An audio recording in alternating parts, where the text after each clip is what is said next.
Hello and welcome to the programme which looks at the Holy Land. I am Paul Calvert.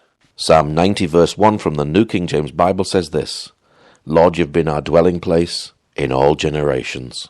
I'm with Antony Harper from Intermountain Christian News. Now, Antony, you're here in Israel at this time. Why are you here in Israel at this time?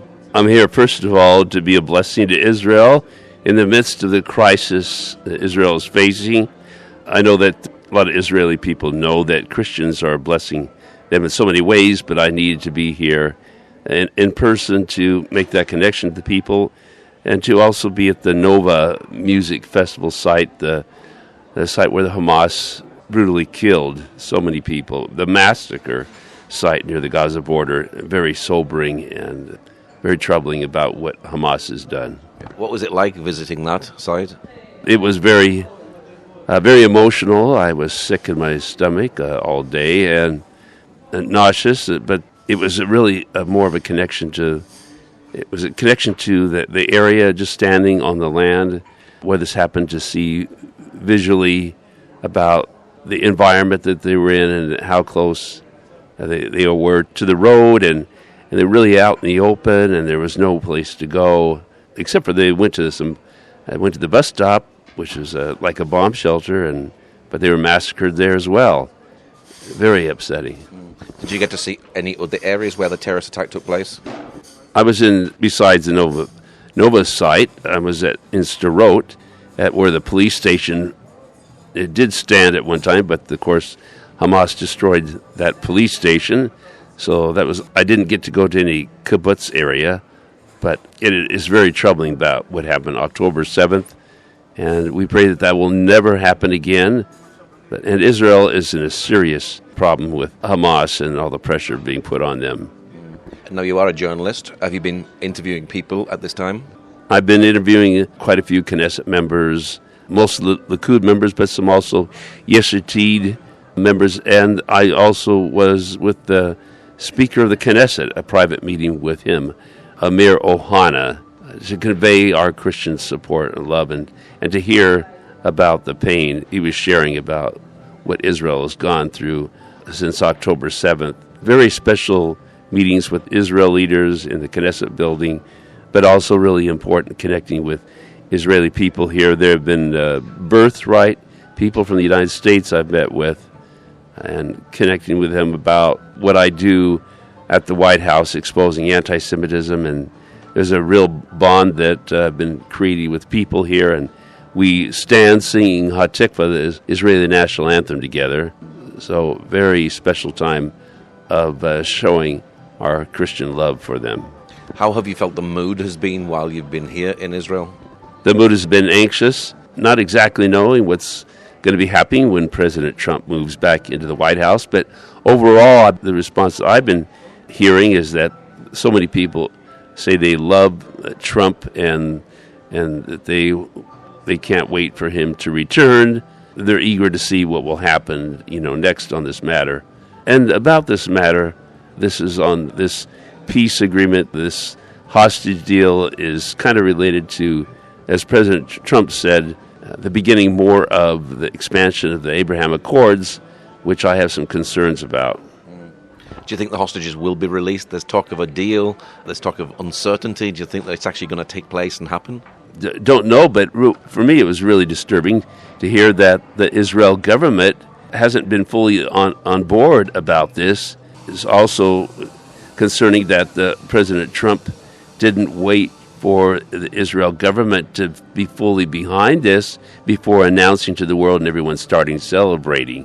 This is really causing, I think, problems for Prime Minister Netanyahu, for those in the government that do not want to make a deal that would sacrifice Israel's security. I think especially the issues of retreating from any part of Gaza, especially the Philadelphia corridor, that could leave Hamas in any type of control, is really troubling. Netanyahu said there was 3 objectives: to get the hostages home, to destroy the Hamas terrorist organization, and to make it safe for everyone to go back safe from the rocket fire. Do you think those objectives have been met? Not at all, and this is going to be dragged out for several years, actually. I mean, they're only releasing, from what I've read from news reports, 33 hostages, and we don't know how many of those are alive. And so they could string this out for several years. I know that Hamas, and we've seen from their track record, that they just want to have the upper hand on this and really just take advantage of Israel and put these families that are suffering through a lot more pain. So it is very disturbing about what has been happening in the developments of these so-called peace talks. Now, you're going to the White House as a journalist. What sort of questions have you been asking there in the White House? You've mentioned also anti-Semitism. Yeah, there's so many different forms of expression of anti-Semitism, of course, on the college campuses, the universities, the desecration of the Jewish cemeteries around the world, especially in Vilnius, Lithuania, I continue to bring up. But the ICC, the International Criminal Courts, their decisions have been really clearly a sign of not only anti-Semitism, but more specifically Jew hatred. That's what I like to call it. This is really hatred of the Jewish people that has been on the rise, and it is very disturbing. I think about the arrest warrants for the Prime Minister, the previous Defense Minister, Gallant. This is clearly a sign of Jew hatred, and it's been just getting much worse. So besides the anti-Semitism, I also deal with a children's right to life issues, international child sex trafficking, UNRWA, the UN agency that not too long ago was made clear, even President Biden announced that Hamas has ties to this UN agency, UNRWA. I've been warning for many years that it is a terrorist organization and identify it as a terrorist organization in my questions at the U.S. State Department, but yet the Biden administration would continue to say that it's a wonderful humanitarian organization. There are just a few bad players. Now, Donald Trump will be the new president on the 20th of January. Were you happy that he won the election? And is this good for Israel? I'm overall happy that he won the election. I like, and as many Americans do, the policy of America first, protecting America's borders. He's got a lot of challenges to deal with illegal aliens that have invaded America, how to get them out of America and make America safe in that way. But overall, I want to emphasize that there is no peace without Yeshua. This is my clear belief. This is evangelical Christian belief, that only Yeshua, Jesus, can bring peace here. And so I don't want any people to be arrogant, to think that they can do something without his help, without God's help. I know President Trump, after being shot, did acknowledge God and thank God for saving his life, but I don't see enough humility in President Trump, and I hope that he will give God credit more and include God in all this matter, and to say publicly that only God can bring peace. Do you think that Donald Trump can actually end this war in Gaza and bring back the hostages? It's very easy to say, all hell will break loose, but what can he actually do? If Israel has been going into Gaza and they can't find the hostages, how can Donald Trump do it? Well, at this point, I don't see that he can do it. I mean clearly, if they only have 33 hostages, and that would remaining over 70 left, this could be dragged out for a long time, and I just don't see how that he's able to do this, and it's not happening. How is anti-Semitism in the U.S.? As I mentioned, on the college campuses, it's very disturbing on the rise with that. If President Trump, what he can do, what he did before, is, and this is within federal law, no discrimination, any form of racism on college campuses. So, as he threatened to remove the money from the universities, I think from the federal law, what they can do is say this is a form of discrimination, and you will receive no federal money. So if the money source is cut off to the schools, the federal money, that would, I think, greatly impact the school's behavior in cleaning up some of this problem and not having any staff, any instructors there, or any students that are having these hateful riots whatsoever threatening the Jewish lives. Have you been surprised how college campuses have responded to everything that's been happening? I've not been surprised that about what has been happening, of course, in light of President Biden, I think, has been the worst U.S. president ever. In so many ways, I was at the White House when he signed into law the Respect for Marriage Act, which it was not any respect for marriage whatsoever, and it was a very disturbing situation. President Biden has not clearly shown his support of Israel, limiting his support for Israel. This war could have been over a lot sooner, I'm convinced, and so many others believe this as well in the U.S., if the full support to Israel was given by President Biden. But yet on so many levels, he's a hypocrite, extreme, claiming to be a good Catholic person, but yet in violation of the Catholic Church teaching on the respect of a child's right to life.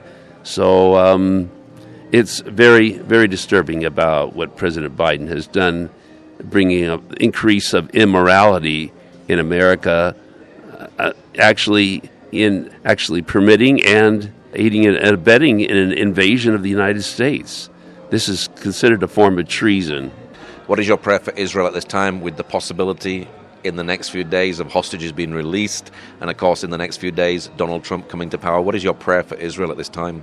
Oh, my prayer for Israel is to be able to seek the God of Israel, to be humble before him and seek his direction in all this matter for comfort and wisdom and the courage to do what is necessary, to be obedient to God. That's that's a prayer that I have for myself, to be obedient to God.